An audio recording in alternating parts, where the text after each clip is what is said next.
Share করব নানপুরি বাড়িতেই একেবারে দোকানের মতো কী করে নানপুরি বানাবে সেটাই তোমাদের সাথে শেয়ার করব। এখানে আমি নিয়েছি ময়দা আর দিয়ে দিচ্ছি পরিমাণ মতন তার সাথে টক দই। টক দইটা বাড়িতে পাতাই। দিয়ে দিলাম ওপর থেকে একটু রিফাইন তেল, পরিমাণ মতন নুন, আর দিয়ে দিলাম একটু মিষ্টি, আর এখানে দিচ্ছি বেকিং পাউডার। এটা ভালো করে মেখে নেব, একদম নরম তুলতুলে করে মেখে নিতে হবে। ভালো করে সব কিছু মিশিয়ে টক দইটার সাথে মেখে নিয়ে তারপরে আমি এখানে একটুখানি জল দিয়ে অল্প অল্প করে মেখে নেব। জলটা আমি একটু হালকা উষ্ণ গরম জল দেব।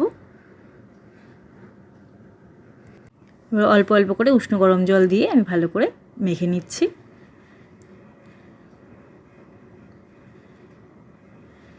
দেখো মাখাটা হয়ে গেছে, একদম নরম হয়ে গেছে। এভাবে নরম করে মেখে নিতে হবে, হাত দিয়ে ঠেসে ঠেসে। পুরো ময়দাটা মাখা হয়ে গেছে।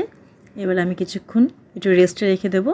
ওপর থেকে একটু রিফাইন তেল দিয়ে দিলাম, দিয়ে এইভাবে মাখিয়ে কিছুক্ষণের জন্য রেস্টে রেখে দেবো।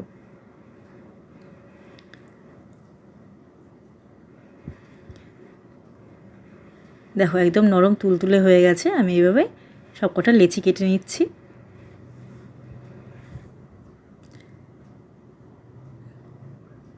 এই দেখো সবকটা লেচি কেটে নিয়েছি। এবার আমি বেলে নেব। একটুখানি মোটা মোটা করে একটু বেলে নিতে হবে।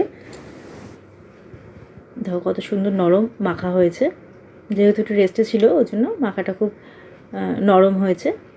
এবার আমি এমনি করে সবকটা বেলে নেব।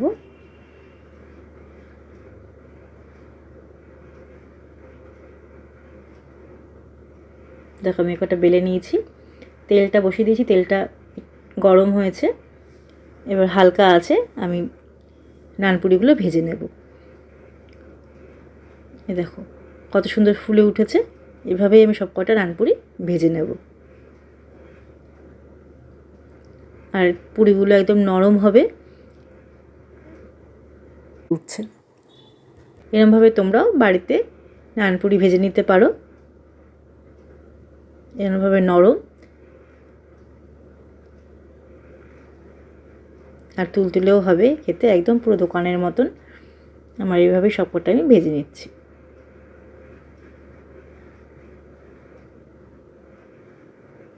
এই দেখো আমার তৈরি হয়ে গেছে নানপুরি। তোমরাও এইভাবে বানিয়ে নিতে পারো। আমার রেসিপিটা তোমাদের কেমন লাগলো আমাকে জানিও। যে আমার তৈরি হয়ে গেছে নানপুরি আর সঙ্গে ছোলার ডাল।